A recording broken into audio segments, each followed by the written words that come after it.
Zaradi čedalje večje osveščenosti in sprememb v vrednotah potrošnikov se podjetja vse bolj zavedajo, da s svojim delovanjem soustvarjajo družbeno realnost, v kateri delujejo.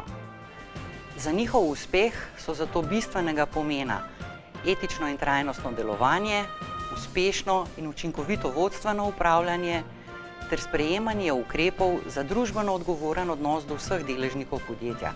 Ali na kratko, družbeno odgovorno poslovanje. V prvi meri sem zelo vesel, da smo že v izhodiščih v akcijskem načrtu trajnost opredelili kot eno ključno in pomembno stvar pri uresničevanju strategije razvoja, ne samo našega združenja Matproja, ampak dejansko celotne horizontale, kar se pametne specializacije tiče.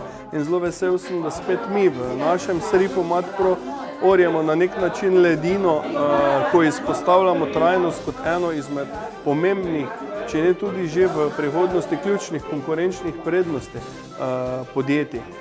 Zagotovo se sam osebno v veliki meri nagibam k uresničevanju načel trajnosti, pa naj si bo to okoljska, družbena, gospodarska trajnost. Tudi že skozi rezultate se kaže, da je to prava pot, ki jo bo potrebno intenzivirati v prihodnje, in pričujoč priročnik je za vse nas še neka dodatna opora pri uresničevanju načel trajnosti v naših poslovnih procesih.